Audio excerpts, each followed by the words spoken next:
I'm making this video to explain my first solo trip to Costa Rica. No, but seriously, I went on my first solo trip by myself out of the country to Costa Rica, and I really wanted to share my experience with you guys so that you know what to look out for or just helpful little tips.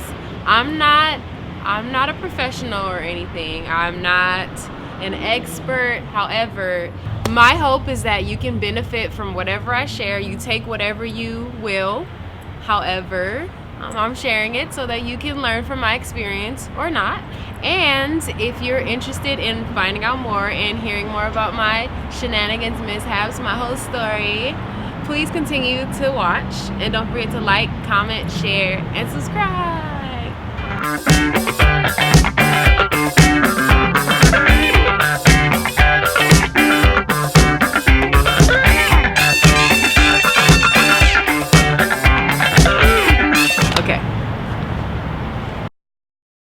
So, I wrote a bunch of stuff down. I had it all numbered, and then I forgot my pad, and I forgot my phone. I forgot to put everything in there. So, we're just gonna go from the beginning to all the way to the end, and things that I want you to think about when you go travel solo and go to Costa Rica. So, first thing that I would like to share is I do not recommend you staying in San Jose, number one, because most of the places that you want to visit are not going to be in San Jose. They're going to be miles and miles and miles away from San Jose. So if you want to see a particular area, please do your research.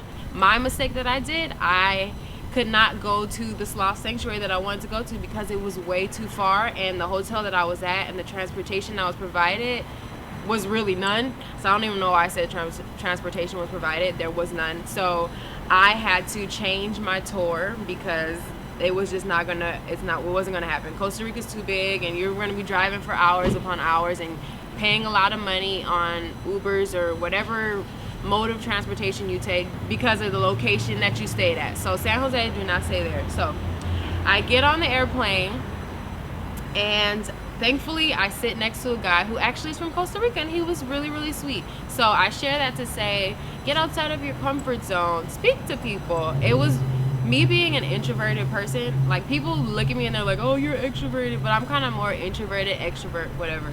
So I forced myself to be more not be comfortable, but get outside my comfort zone and talk to people. So I spoke to him, asked him about things in Costa Rica, what to look out for, yada yada. Now, when I got off the plane, I ended up turning on my cellular data. I ended up buying an international pass. That's like the third thing I want to share.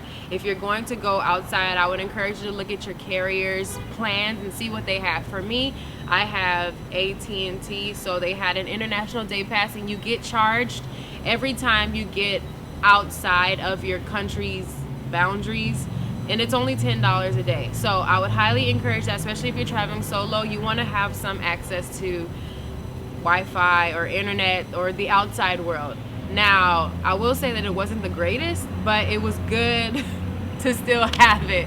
One thing I would also say is I took a couple years of Spanish in high school, right? So I was like, oh, I'm gonna be ready. I talked to my co-workers in Spanish occasionally too. Man, once I got out there, all of the Spanish that I practiced and went through with my co-workers was just non-existent, went down the drain. I was like thrown on the spot. I was like, I don't know. No, I'm no, like, so I say that to say, most likely the stuff that you learned in high school, especially if you've been out of high school like 10 plus years, like, it's probably not going to be good enough. However, the good thing is that in Costa Rica, when you have your tour guides and everything, they do speak in English. So they'll do an English translation and a Spanish translation, so you will be good. So don't worry about that.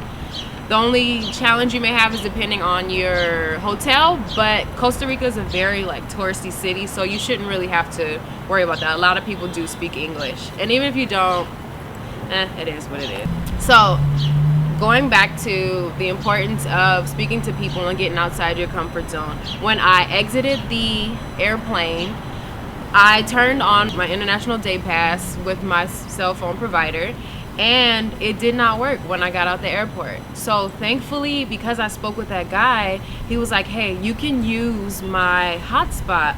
And I was like, oh, people do have hearts. Thank you so much. Like, he was like, it's not a big deal, I'm right here, I'm waiting for my family, we got here super early, like, no worries, you can catch an Uber. And so I was able to get to where I needed to get because this kind man let me use his hotspot so that I can get from the airport to where I needed to go. That was really nice, and it was a nice moment for me to see that the world is not the most horrible place. Another thing that I want to add, Ubers versus taxis, there's two different things. So if you look up and do your research on Costa Rica, Uber versus taxis, you'll see that there's a specific taxi that you do need to take to make sure that it is a legit taxi person, that they don't jip you. So you want to make sure that when you get in a taxi that they do start the meter from zero and not that it's been running. And then also too, I would look it up because I don't remember the exact specifications of what's supposed to be on the outside of the taxi, but it's like supposed to be red and like a yellow sign or something like that. I could be totally wrong, but please do your research before you go. But they do have Uber in certain places, so you can do that. However, it's weird when I looked it up. It's kind of like Uber is not really legal, but it is legal, but people still do it.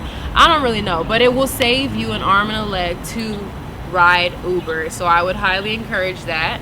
Also, please make sure you take everything you need. If you're used to the accommodations of the States, you are going to be in for a rude awakening if you do not have a room or a place at a resort. Now, I can't say that all resorts provide everything either. I don't know, I can't say, but I do know that me choosing my 3-star hotel, they did not have anything for me. So that hotel was a whole thing, but you know, I'm going to explain.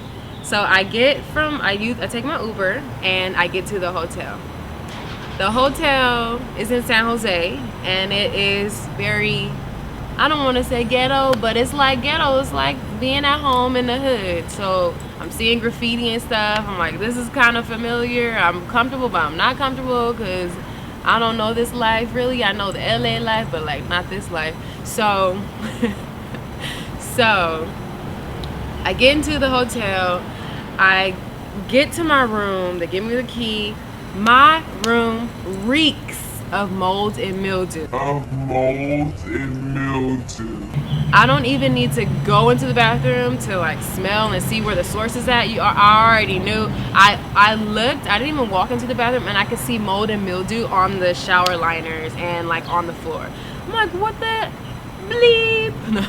Lord have mercy. I learned during this trip that I need to speak out and speak up for myself, because I was not about to stay in that room. So that was one thing. There was the mold and mildew. And then I look at the sheets. I'm already like, ugh, these don't look the cleanest. I pull back the comforter. There's holes in the sheets. I'm like, oh God, I gotta call Expedia because this ain't right. And then I look at the pillow. There's a hair on it. Like, bro, I'm like, I'm okay.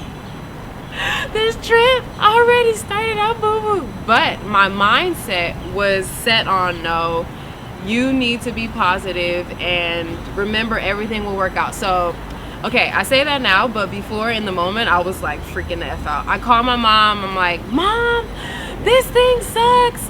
Actually, no.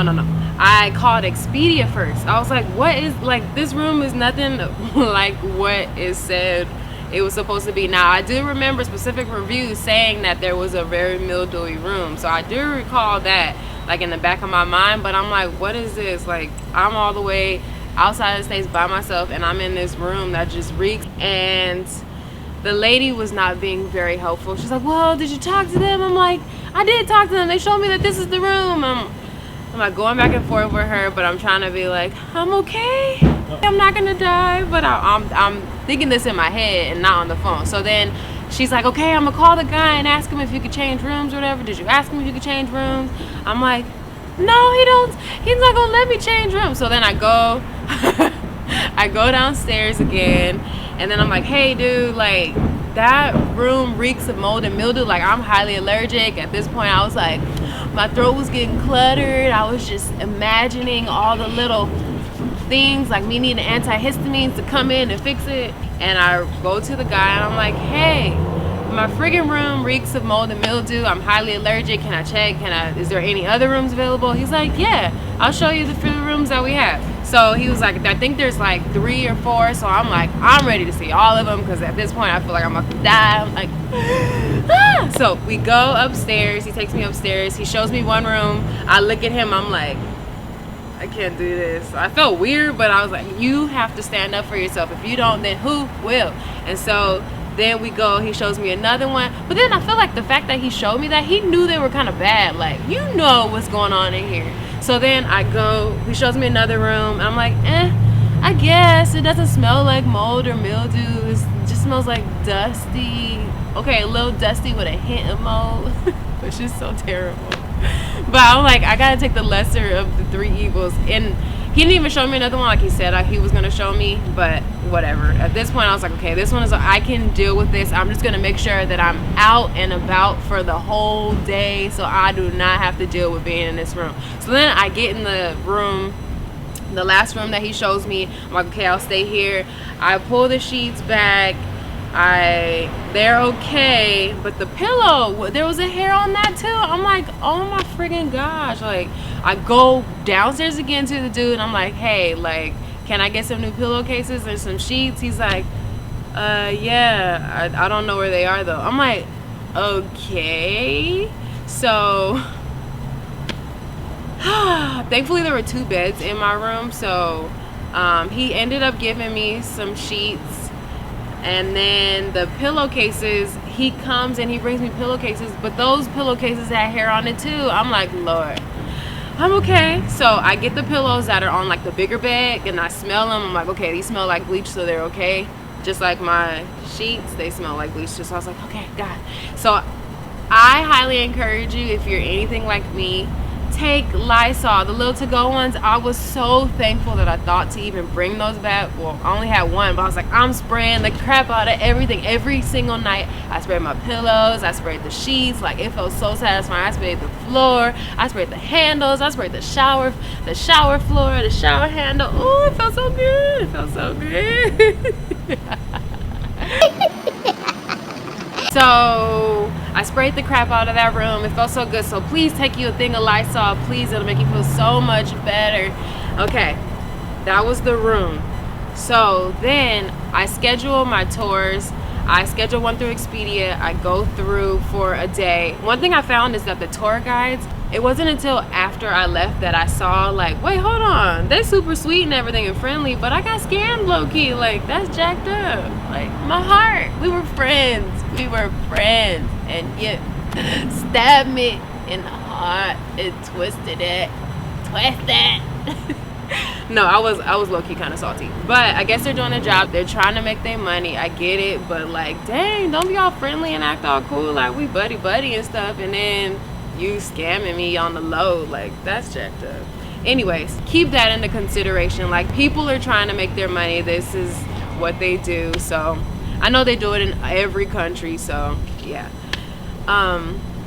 My point was, I went on a tour. I went to La Isla de Tortuga. First of all, you would think that you're gonna see turtles or tortoises or something. There was none, but the beach was cool. I'm not even gonna, I went in with my mind, I'm like, I'm just gonna be positive no matter what happens, even if my expectations, no, you know what? I couldn't have expectations because I didn't want them to be let down. So I just went with what it was. We drove on the boat to La Isla de Tortuga. It was a nice little beach.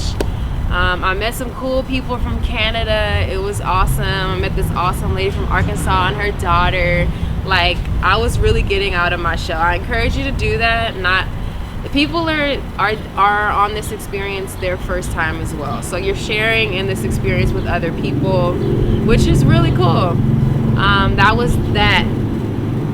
Secondly, and because I'm talking about the tours, please make sure you do your research and make sure it is the specific thing that you want to see. Like, make sure that you're going to see or going to go exactly where you want to go. So for me, I had to book tours with my hotel because everything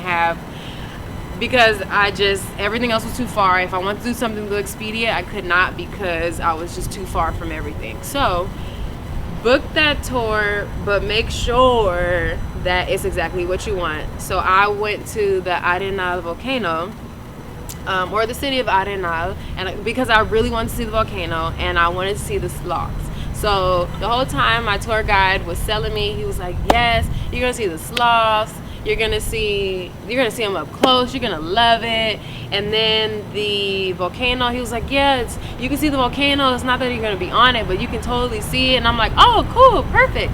Like I'm thinking I'm gonna have it in the background, like it's just gonna be open, like I'm gonna be out there. No, boo boo. So first of all, the sloths, I could see the sloths up close when I went on the walk. However, it's through a friggin' telescope. So it's like, dude, you made it seem like they are close. So it's like, he technically wasn't lying, but he was lying. Like, don't make me feel like I'm gonna see a baby sloth because I love sloths. Don't make me feel like I'm gonna see it right here and it's way up there and I'm seeing it through the motherfucking like telescope. Like, that was cold. But you know what? I was like, it's cool. It's the closest I'm gonna get to sloths. I'm not gonna see them out in their natural habitat out in LA. So I took that for what it was. And then the volcano, it was a spa and like hot springs, which was dope. But I wanted to see the volcano, so I got there. I'm like, where's a better view of the volcano? It's like you're eating and you can see it a little bit in the background. I'm like, oh my gosh. So I met some friends from Mexico and we went and we explored and went like all the way around the place, like in some weird trail behind the spa. And I took that motherfucking photo of that volcano, okay? I made sure that it happened. I am determined to see this volcano. I don't give a crap about this spa. It's cool, it's whatever. But I really wanted to see nature. Like, that was my whole focus of the trip. I wanted to be out in nature and just see how beautiful the world is. Okay, so my point in all of that is, please make sure that you know exactly what the heck you're getting when you're paying for something, because it is very expensive. Costa Rica is very expensive. Yeah, like a souvenir shop. I wanted to go to a place where it's supposed to be really, really cheap, and when I talked to my tour guide, he was like, yeah, it's really cheap, like this is one of the best places. Man, lies. Lies. So I got this little bracelet, which is cute. You could get them. I would get these bad boys in Mexico. This top, dude, I thought I was getting a steal. They made it seem like it was a steal. This shirt, $32 US. I was shooken, okay? I couldn't believe it. But I was like, I'm a tourist. I did it. I took the L, but it's cool. But keep that in mind. It's very expensive for no reason. You're gonna be spending a lot of money, and it sucks, but it's a part of the process. But really pay attention to what you're being sold. Lastly, the last place that I went, which was so awesome, is a province called Limon. So this part, I'm just kind of sharing my experience. It was really awesome. So, and the tour guide was telling us that Limon is like its own province. There's different provinces in Costa Rica. So Limon is where they have most of the people that kind of look like me, a little bit of like black influence from Jamaica and all this kind of stuff. So I loved it. I love seeing different cultures and all of that. But in him explaining everything, like, I started to kind of process everything. And I took note that, okay, he said that they have the Chiquita banana plantations there. And unfortunately, because of all the chemicals, the people have a high cancer rate because the chemicals get in the water and everything. I'm like, okay, that's really sad, actually. And then the next place I go to is El Tortuguero. I believe I'm saying it right. And like, it was amazing. Like, the place itself is like kind of like a national sanctuary, but not sanctuary, but like a national park type thing. And it was so interesting because it's like a little alleyway, and people have their businesses, their homes, like you're walking through their homes and everything, and everything is so poor. But it's like, how do you have so much money coming in, all these tourists that look all fancy and stuff, coming in, but they're not seeing any of the money. And one thing that stuck with me as a tour guide was like, yeah, and the lucky ones have shoes, but it's like, wait, why are they so stuck in the times? Like, the people that look like me and are my color are the ones that are not really seeing any benefits of all these people, tourists and everything, coming into the city. Like, it was actually really sad. Like, why is that the way it is? But as we look through history, we typically see that the places where the people are darker skinned and there's some type of Afro influence, they're seen as less than, or they don't really see the resources that other people may be seeing. And so it definitely pulled upon my heartstrings, because it was just strange. And I wanted to ask about like racism and what's going on, but people made it seem like, oh no, there's no racism, we got the Nicaraguans coming over here as refugees, it's cool, like they're gonna help make the country better. And like, I don't know, it didn't seem like they were being 100%. Like, you can kind of tell when people are kind of lying. But what was really awesome, and I'm wrapping up this video, was that when I got on my plane, I ended up talking with a girl who was actually from Oregon. She was awesome, and she was doing her residency, finishing up her education to be a teacher, and she had been to Costa Rica for 4 months. And she was sharing with me, like, she was like, did you go to Le Monde? Did you see? And she's like black. She considers herself black, but she's legit African American. Her dad is African and her mother is white. And so she comes from a different blackness than like I would. However, she could see the disparity, if that's the right word to use, between the people who were not like Afro-Caribbean, Costa Rican influence than the people who were not. So she was telling me that like you were either rich or you're like poor, and I saw that. You can totally see that depending on where you go. Like, the black looking folks, it was poor, and then like you're rich if you have a maid that lives with you, but you're still kind of middle class. It's not really middle classy, it's kind of like you got money or you don't really have money. And I didn't really have the opportunity to really delve into that too much, but you will see if you go, like, exactly what I'm talking about. If you visit Le Monde, like, it was awesome. I wanted to support them, but we went through that so fast, which hurt my heart. It really did. And I could see like, oh, they're gonna have us spend time at all these other places, but when we walk through here, it's like, okay, why are you having me go through so fast? They're the ones who need the money. The school there's like one school per everybody, all ages. Like, what? Like, I mean, it's a different country. You just learn things. And to finish it off, if you're used to the amenities of the States, please get a place that maybe is only 4 stars or has bomb reviews. Please make sure you take your own toiletries with you. In speaking with some of the guys that I met from Mexico, they were like, you can even bring your own towels. Highly encourage us, so you can lay it on your pillow so you feel comfortable. But my smart butt forgot my toothpaste, my friggin' toothpaste, and I was like, oh, I'm going to a hotel, they're gonna provide toothpaste. No boo-boo, no, that does not happen. That's not normal, okay? Or let me not say it's not normal, but it's like not normal. So I go downstairs again to the guy at my hotel. I've been bugging him so many times at this point. I'm like, yo, do you have toothpaste? Can I get some? He's like, no, we don't have any toothpaste. I'm like, what? Bitch, what?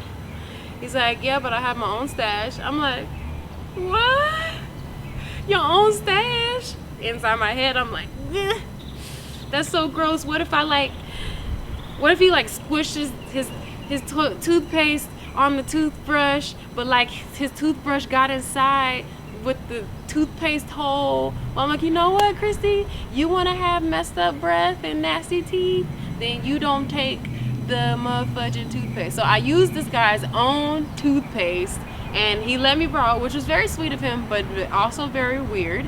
I didn't really even look at the friggin' label. I just remember seeing whitening and brightening. Man, I brushed my teeth, and that ish was disgusting. I was like, did I really brush my, is this really toothpaste, or is it shaving cream, or is it rash ointment? Like, I legit was like, oh God. Like, I legit wanted to throw it. I was like, I'm okay. So then the second night there was another hotel worker, and I was like, hey, do you have toothpaste? He was like, no. I was like, but he was like, but you can use mine. I'm like, that's so freaking weird to me, but you know what? I had to take the L, and he had Colgate, so I used it, and it was back to normal, which is just so strange. I'm using people's secret stash of toothpaste, but like, you know, you gotta do what you gotta do. Learn from my mistakes. Take everything with you. If you gotta make a list and check off stuff, please do that. Like, nah, take everything you need. Everything. And when I say everything, I mean everything. If you think you're gonna get cut, take a bandage, please. If you need antibiotic ointment, bring that. Everything. Snacks, everything. So that just about sums it up. I hope that you enjoyed my crazy shenanigans. Do your own research. Again, I'm not an expert. I'm not a historian about the background of Costa Rica, so don't come at me. I'm just sharing my experience, and I hope that you enjoy, and I hope that you go and you travel and you do things that you've been wanting to do, even if it's solo. If there was anything that I learned, it was that I was stronger than I know, and if I'm stronger than I know, then of course you are stronger than you know. So go out and kill it. Life is too short. Yeah, travel the world. Woo. But be safe though. Yeah, okay, I'm done. I know that bird is going crazy. Hey, cuz, like, leave, man. What you making noise for? Okay. Anyways, we'll let nature do its thing. Whatever. So, un momento.